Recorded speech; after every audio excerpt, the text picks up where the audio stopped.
ಆತ್ಮೀಯರೇ, ಬಹಳ ದಿವಸದಿಂದ ಆತ್ಮೀಯ ಮಿತ್ರ ನದೀಮ್ ರವರು ನಮ್ಮ ಸಂತೋಷ್ ಹೆಗಡೆಯವರ ಮಾರ್ಗದರ್ಶನದಲ್ಲಿ ಅನೇಕ ಸಭೆಗಳನ್ನು ಕೂಡ ಮಾಡಿದ್ದಾರೆ. ಅವರು ಮಾಡಿದಂಥ ಸಭೆಗಳಿಗೆಲ್ಲ ಕೂಡ ಹೆಚ್ಚು ಕಡಿಮೆ ನಾನು ಕೂಡ ಭಾಗವಹಿಸಿದ್ದೇನೆ. ಸಾಮಾನ್ಯವಾಗಿ ಸಾರ್ವಜನಿಕರಿಗೆ ತೊಂದರೆ ಆದಂಥ ಸಂದರ್ಭದಲ್ಲಿ ಅದನ್ನು ಹೋಗ್ಲಾಡಿಸ್ತಕ್ಕಂಥ ಪ್ರಮುಖ ಕಾರ್ಯಕ್ರಮವನ್ನು ನದೀಮ್ ಮತ್ತೆ ಅವರ ಸ್ನೇಹಿತರು ಮಾಡ್ತಾ ಇದ್ದಾರೆ. ಅದರಲ್ಲಿ ಒಂದು ಬಗರ್ಕುಂದು ಸಂತೋಷ್ ಹೆಗಡೆಯವರು ಕೃಷ್ಣ ಬೈರೇಗೌಡ ಜೊತೆಯಲ್ಲಿ ಸಭೆ ಕೂಡ ಆಯಿತು. ಅದು ವಿವಿಧ ಘಟ್ಟಗಳಲ್ಲಿ ಇದು ನಡೀತಾ ಇದೆ.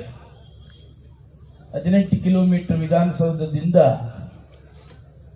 ಏನವರು ರೂಲ್ಸ್ ಮಾಡಿದ್ದಾರೆ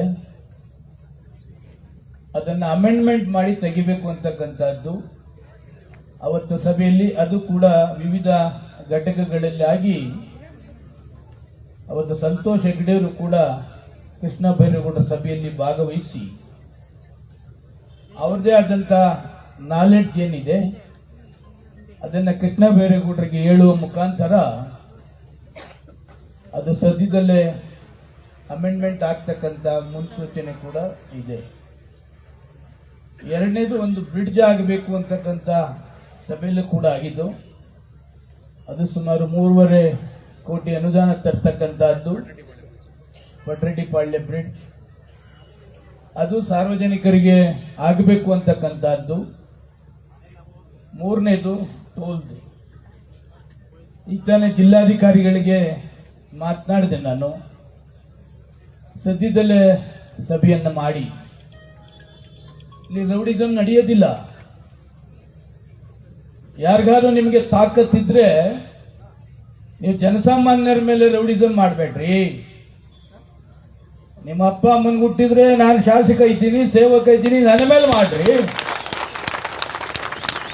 ನೀವು ರಾತ್ರಿ 1 ಗಂಟೆಗೆ ಹೇಳ್ತಿರೋ 2 ಗಂಟೆಗೆ ಹೇಳ್ತಿರೋ ಈ ಟೋಲ್ ಹತ್ರ ಬಂದು ನಾನೇ ನಿಂತ್ಕೊಳ್ತೀನಿ. ಸಾಮಾನ್ಯ ರೈತರಿಗೆ ಹೊಡೆದು ತಮಾಷೆ ನೋಡ್ತಕ್ಕಂಥದ್ದಲ್ಲ. ಇನ್ನೊಂದು ಸಾರಿ ಏನಾದರೂ ಒಬ್ಬ ಇಲ್ಲಿ ನನ್ನ ಕ್ಷೇತ್ರದಲ್ಲಿ ರೌಡಿಸಂ ಯಾವತ್ತೂ ಕೂಡ ನಾನು ಅವಕಾಶ ಕೊಟ್ಟಿಲ್ಲ. ಈ ರೌಡಿಸಂಗೆ ಮುಂಚಿಂದನೂ ನಾನು ಡೆಡ್ ಅಗೇನೆಸ್ಟ್. ಕಾನೂನು ವ್ಯಾಪ್ತಿಯೊಳಗೆ ಮಾಡಬೇಕೆ ವಿನ ಕಾನೂನನ್ನ ಮೀರಿ ಏನಾದ್ರು ತೆಗೆದುಕೊಂಡ್ರೆ ಅದಕ್ಕೆ ತಕ್ಕ ಪ್ರತಿಫಲ ಕೊಡ್ತಕ್ಕಂಥದಕ್ಕೂ ಕೂಡ ನಾವು ಶಕ್ತರಿದ್ದೇವೆ. ನಾನೇನು ಆರ್ಡಿನರಿ MLA ಅಲ್ಲ. ನನಗೆ ಬಂದಾದ್ಮೇಲೆ ನಾನು ಸರ್ಕಲ್ ಇನ್ಸ್ಪೆಕ್ಟರ್ಗೆ ಮಾತನಾಡಿದ್ದೇನೆ, ಯಾವನೇ ಆಗಲಿ ಆ ರೌಡಿಸಂ ಅವನ ವಿರುದ್ಧ FIR ಹಾಕಿ ಜೈಲು ಕಳಿಸ್ತಕ್ಕಂಥ ಕೆಲಸವನ್ನ ಕೂಡ ನೀವು ಮಾಡಬೇಕಾಗ್ತದೆ. ಈಗ ತಾನೇ ಜಿಲ್ಲಾಧಿಕಾರಿಗಳಿಗೆ ಮಾತನಾಡಿದ್ದೇನೆ, DK ಸುರೇಶ್ ರವರೆಗೂ ಕೂಡ ಮಾತನಾಡಿದ್ದೇನೆ.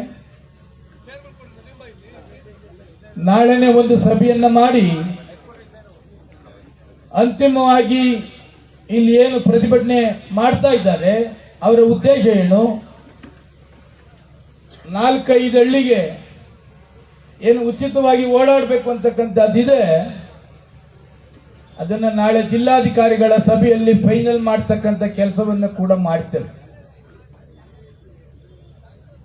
ಜಿಲ್ಲಾಧಿಕಾರಿಗಳಿಗೆ ಈಗ ತಾನು ಹೇಳಿದ್ದೇನೆ, ಸಾವಿರಾರು ಜನ ರೈತರು ಪ್ರತಿಭಟನೆ ಮಾಡ್ತಾ ಇದ್ದಾರೆ. ಈ ಪ್ರತಿಭಟನೆ ಮಾಡುವ ಹಂತಕ್ಕೆ ಹೋಗಬಾರ್ದಾಗಿತ್ತು. ಜಿಲ್ಲಾಧಿಕಾರಿಗಳ ಸಭೆಯಲ್ಲಿ ಕೂಡ ಅವತ್ತು ನಾನು ಭಾಗವಹಿಸಬೇಕಾಯಿತು. ನನಗೆ ಕಮಿಟಿ ಜಿಲ್ಲಾಧಿಕಾರಿಗಳ ಆಫೀಸ್ಗೆ ಹೋಗಿ ನಾನು ವಿಧಾನಸೌಧ ಕಮಿಟಿಗೆ ಹೋಗಿದ್ದೆ. ಅದಾದ ಮೇಲೆ ಜಿಲ್ಲಾಧಿಕಾರಿಗಳು ಫೋನ್ ಮಾಡಿದ್ರು, ಇವತ್ತು ಮೀಟಿಂಗ್ ಆಗಿದೆ, ಅವರು 350 ರೂಪಾಯಿ ಮಂತ್ಲಿಯನ್ನು ಕೇಳಿದ್ರು. ಆದರೆ ಮಂತ್ಲಿ 350 ರೂಪಾಯಿನ ಕೊಡ್ಲಿಕ್ಕೆ ಆಗೋದಿಲ್ಲ, ಉಚಿತವಾಗಿ ನಾನು ಅದನ್ನ ಏರ್ಪಾಡು ಮಾಡ್ತೇನೆ ಅಂತೇಳಿ. ಆದ್ರೆ ಈಗ ಹೇಳ್ತಿದ್ದಾರೆ ಅವರು ಕೇಳ್ತಾ ಇಲ್ಲ ಅಂತಕ್ಕಂಥದ್ದು. ಕೇಳದೆ ಹೋದ್ರೆ ಕೇಳಿಸ್ತಕ್ಕಂಥದಕ್ಕೆ ನಮಗೂ ಗೊತ್ತಿದೆ, ಕೇಳಲೇಬೇಕು. ನೀವು ಕೇಳದೆ ಹೋದ್ರೆ ಉಚಿತ ಅಲ್ಲ, ಇಲ್ಲಿ ಹೋಗ್ತಕ್ಕಂಥ ಬರ್ತಕ್ಕಂಥ ಎಲ್ಲರಿಗೂ ಉಚಿತವನ್ನ ಮಾಡಬೇಕಾಗ್ತದೆ. ನಿಮ್ಮ ಇನ್ಫ್ಲೂಯೆನ್ಸ್, ನಿಮ್ಮ ತಾಕತ್ ಅದೆಷ್ಟಿದೆಯೋ ನಾನು ಕೂಡ ನೋಡ್ತೇನೆ. ನಾನು ಇದುವರೆಗೂ ಕೂಡ ನದೀಂ ಕರೆದಂತ ಎಲ್ಲ ಸಭೆಗಳು ಬಹುತೇಕ ಆ ಸಭೆಗಳಲ್ಲಿ ಭಾಗವಹಿಸಿದ್ದೇನೆ. ಸಂತೋಷ್ ಹೆಗ್ಡೆ ಅಂತ ಒಬ್ಬ ಗಣ್ಯರು ಕೂಡ ಇಂಥ ಪ್ರತಿಭಟನೆಗೆ ರೈತರಿಗೆ ಅನ್ಯಾಯ ಆಗ್ತಿದೆ, ರೈತರಿಗೆ ಅನುಕೂಲ ಮಾಡಿಕೊಡ್ಬೇಕು ಅಂತಕ್ಕಂಥದ್ದನ್ನು ಕೂಡ ಅವರು ಬಂದು ಕುಳಿತಿದ್ದಾರೆ ಅಂತಂದ್ರೆ ಇವರು ಎಚ್ಚೆತ್ಕೊಳ್ಬೇಕಾಗ್ತದೆ.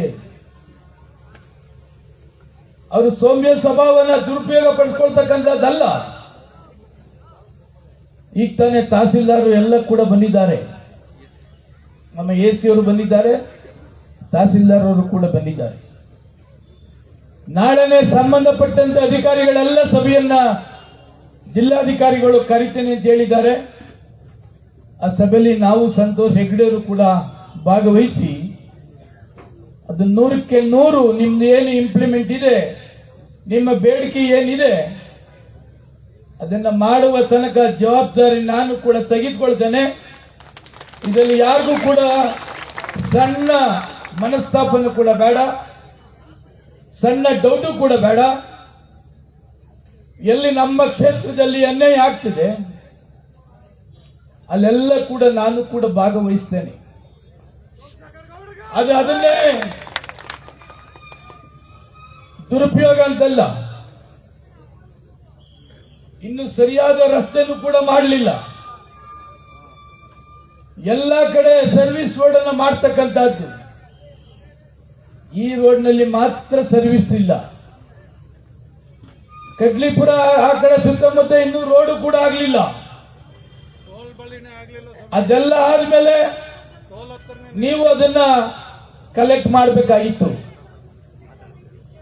ಏನೋ ಆಗದೆ ಅದಕ್ಕಿಂತ ಮುಂಚೆ ಕಲೆಕ್ಟ್ ಮಾಡ್ತಕ್ಕಂಥದ್ದಕ್ಕೆ ಹೊರಟಿದ್ದೀರಿ. ಅದೇನೇ ಇರಲಿ, ಇವತ್ತು ನಿಮ್ಮ ಏನು ತಾವೆಲ್ಲ ಕೂಡ ಇಲ್ಲಿ ತಮ್ಮೆಲ್ಲ ಕೆಲಸಗಳನ್ನು ಬಿಟ್ಟು ಇವತ್ತು ಈ ಪ್ರತಿಭಟನೆಯಲ್ಲಿ ಭಾಗವಹಿಸಿದ್ದೀರಿ. ನಾಳೆ ಸಾಯಂಕಾಲದ ಒಳಗಡೆ ಅವರು ಡಿಸೈಡ್ ಮಾಡ್ತಾರೆ ಎಷ್ಟೊತ್ತಿಗೆ ಸಭೆ ಅಂತ ಹೇಳಿ. ಆ ಸಭೆಗೆ ಭಾಗವಹಿಸಿ ನಾಳೆನೆ ಅಂತಿಮ ತೀರ್ಮಾನ ಮಾಡ್ತಕ್ಕಂಥದ್ದಕ್ಕೆ ಕ್ರಮ ವಹಿಸ್ತೇವೆ. ಚೀಫ್ ಸೆಕ್ರೆಟರಿಗೂ ಕೂಡ ಇವತ್ತು ಬೆಂಗಳೂರು ಪ್ರದಕ್ಷಿಣೆ ಇದೆ.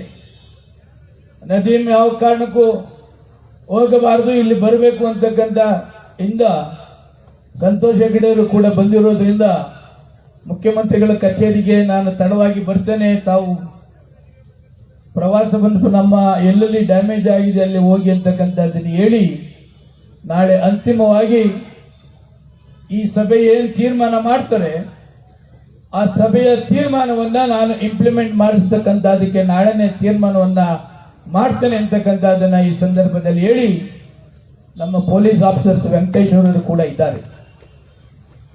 ನಾನು ನಿನ್ನೆ ಅವರಿಗೆ ತಾನೇ ಕೂಡ ಹೇಳಿದ್ದೇನೆ ಮೌಖಿಕವಾಗಿ. ಇವತ್ತು ಬೆಳಗ್ಗೆನೂ ಕೂಡ ಗೃಹ ಮಂತ್ರಿಗಳಿಗೆ ಅವರಿಗೆ ವಿಷಯನೂ ಕೂಡ ತಿಳಿಸಿದ್ದೇನೆ.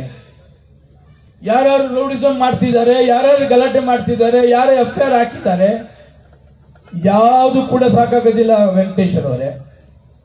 ಯಾವನ್ನ ರೌಡಿಸಂ ಮಾಡ್ತಾನೆ ಅವನ ಬಟ್ಟೆ ಬಿಚ್ಚಿ ಅಂಡರ್ವೇರ್ ಅಲ್ಲಿ ಮೆರವಣಿಗೆ ಮಾಡಿ ಯಾವ ಕಾರಣಕ್ಕೂ ಇಲ್ಲಿ ರೈತರಿಗೆ ರೌಡಿಸಂ ಮಾಡ್ತಕ್ಕಂಥದಕ್ಕೆ ನಮ್ಮ ಕ್ಷೇತ್ರದಲ್ಲಿ ಅವಕಾಶವನ್ನ ತಾವು ಕೊಡಬೇಡಿ. ಗೃಹ ಮಂತ್ರಿಗಳಿಗೆ ನಾನು ಬೆಳಗ್ಗೆ ಸಂಪೂರ್ಣ ಮಾಹಿತಿಯನ್ನ ಕೊಟ್ಟಿದ್ದೇನೆ. ಅವರು ರೌಡಿಸಂ ಮಾಡೋದಾದ್ರೆ, ಗಲಾಟೆ ಮಾಡೋದಾದ್ರೆ ನನ್ನ ಮೇಲೆ ಮಾಡಲಿ, ಅವ್ರು ಎಷ್ಟೊತ್ತಿಗೆ ಹೇಳ್ತಾರೆ ಅಷ್ಟೊತ್ತಿಗೆ ಈ ಕೌಂಟರ್ ಹತ್ರ ನಾನೇ ಇರ್ತೇನೆ. ಇನ್ನೊಂದು ನಮ್ಮ ಮುಖಂಡರೊಬ್ರು ಹೇಳಿದ್ರು, ಶಾಸಕರು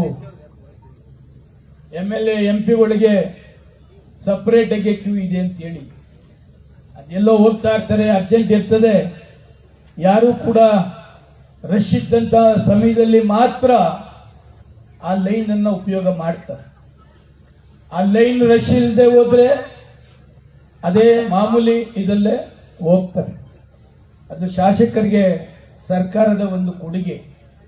ಅದನ್ನ ಹೊರತುಪಡಿಸಿ ಯಾವುದು ಕೂಡ ಮಿಸ್ಯೂಸ್ ಮಾಡ್ತಕ್ಕಂಥ ಅದಕ್ಕೆ ನಾವು ಯಾವತ್ತೂ ಕೂಡ ಹೋಗೋದಿಲ್ಲ. ಕೊನೆ ಮಾತು, ನಮ್ಮ ನದಿ ಮತ್ತೆ ಅವರ ಸ್ನೇಹಿತರು ನಾನು ಇದುವರೆಗೂ ಅವ್ರನ್ನ ಸೂಕ್ಷ್ಮವಾಗಿ ಅಬ್ಸರ್ವ್ ಮಾಡ್ತಾ ಇದ್ದೇನೆ. ಸಾರ್ವಜನಿಕರಿಗೋಸ್ಕರನೇ ಅವರು ಸರ್ಕಾರದ ವಿರುದ್ಧ, ಜಿಲ್ಲಾಧಿಕಾರಿಗಳ ವಿರುದ್ಧ, ನನ್ನ ವಿರುದ್ಧನೂ ಕೂಡ ಪ್ರತಿಭಟನೆಯನ್ನು ಮಾಡ್ತಕ್ಕಂಥ ರೈಟ್ಸ್ನ ಅವರು ಉಳಿಸ್ಕೊಂಡಿದ್ದಾರೆ. ಯಾವತ್ತೂ ಅವರು ವೈಯಕ್ತಿಕವಾಗಿ ಯಾವತ್ತೂ ಕೇಳಲಿಲ್ಲ. ಇವತ್ತು ಸಂತೋಷ್ ಹೆಗಡೆ ಅಂತವರು ಬಂದು ಅವರು ಕರೆದಂತ ಸಭೆಗಳಲ್ಲಿ ಒಂದು ರೆಸಾರ್ಟ್ ನಲ್ಲಿ ಕೂಡ ಸಭೆ ಮಾಡಿದ್ರು. ಆ ರೆಸಾರ್ಟ್ಗೂ ಕೂಡ ಸಂತೋಷ್ ಹೆಗಡೆ ಅವರು ಬಂದಿದ್ರು. ಕೃಷ್ಣ ಬೈರೇಗೌಡರು ಸಭೆ ಕರೆದಂತ ವಿಕಾಸಸೌಧಕ್ಕೂ ಕೂಡ ಅವರು ಬಂದಿದ್ರು. ಮೊದಲನೇ ಬಾರಿಗೆ ಸಾಮಾನ್ಯವಾಗಿ ಅವರು ಯಾವ ಸಭೆಗಳಿಗೂ ಕೂಡ ಹೋಗೋದಿಲ್ಲ, ಯಾವ ಪ್ರತಿಭಟನೆಗೂ ಕೂಡ ಹೋಗೋದಿಲ್ಲ. ಅವರು ಪ್ರತಿಭಟನೆಗೆ ಬಂದಿದ್ದಾರೆ ಅಂದ್ರೆ ಆ ಪ್ರತಿಭಟನೆಗೆ ಮಹತ್ವವನ್ನು ಅವರು ತಿಳ್ಕೊಂಡಿದ್ದಾರೆ. ರೈತರಿಗೆ ಏನು ಅನ್ಯಾಯ ಆಗ್ತಿದೆ ಅಂತಕ್ಕಂಥದ್ದು ಅವ್ರ ಮಾಹಿತಿ ಇದೆ. ಈಗ ತಾನೇ ನನಗೆ ಅವ್ರ ಮೊಬೈಲಲ್ಲಿ ತೋರಿಸಿದ್ರು ಯಾವ ಸೆಕ್ಷನ್ ಅಡಿಯಲ್ಲಿ ಇದು ಅಮೆಂಡ್ಮೆಂಟ್ ಮಾಡಬಹುದು, ರೈತರಿಗೆ ಅನುಕೂಲ ಮಾಡಿಕೊಡ್ಬೋದು, ಅದನ್ನೆಲ್ಲವನ್ನ ಕೂಡ ಅವರು ಮೊಬೈಲ್ನಲ್ಲಿ ತಂದು ನನಗೆ ತೋರಿಸಿದ್ರು. ಇಂಥ 19(1) ಅಡಿಯಲ್ಲಿ ಈ ರೈತರಿಗೆ ಅನುಕೂಲ ಮಾಡಿಕೊಡ್ತಕ್ಕಂಥದ್ದಕ್ಕೆ, ಅಮೆಂಡ್ಮೆಂಟ್ ಮಾಡ್ತಕ್ಕಂಥದ್ದಕ್ಕೆ ಅದೇ ಸಬ್ಜೆಕ್ಟ್ ನ ನಾಳೆ ಜಿಲ್ಲಾಧಿಕಾರಿಗಳು ಕರೆದಂತಹ ಸಭೆಯಲ್ಲಿ ಅದನ್ನ ಪ್ರಸ್ತಾಪ ಮಾಡಿ ನಿಮ್ಮೆಲ್ಲರ ಪರವಾಗಿ ಅದು ಆಗುವ ತನಕ ನಾನೇ ಅದನ್ನ ನೇತೃತ್ವ ವಹಿಸ್ತೇನೆ.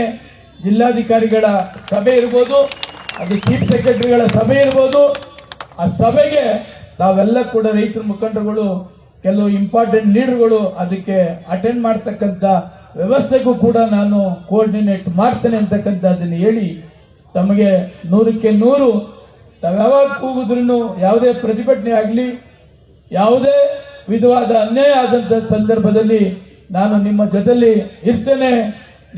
ಯಾವಾಗಲೂ ನಿಮ್ಮ ಜೊತೆಯಲ್ಲಿ ನಿಮಗೆ ಸಹಕಾರವನ್ನು ಕೊಡ್ತಕ್ಕಂಥ ಯಾವುದೇ ಸಂದರ್ಭ ಬಂದರೂ ಕೂಡ ನಿಮ್ಮ ಜೊತೆಯಲ್ಲಿ ಇರ್ತೇನೆ ಅಂತಕ್ಕಂಥದ್ದನ್ನು ಹೇಳಿ ನನಗೂ ಕೂಡ ಈ ಪ್ರತಿಭಟನೆಯಲ್ಲಿ ಭಾಗವಹಿಸ್ತಕ್ಕಂಥ ಅವಕಾಶ ಕೂಡ ಕೊಟ್ಟಿದ್ದಾರೆ. ಮುಖ್ಯಮಂತ್ರಿಗಳು ನಮ್ಮ ಕ್ಷೇತ್ರ 3-4 ಕ್ಷೇತ್ರಕ್ಕೆ ಅದು ವಿಸಿಟ್ ಮಾಡ್ತಾ ಇದ್ದಾರೆ.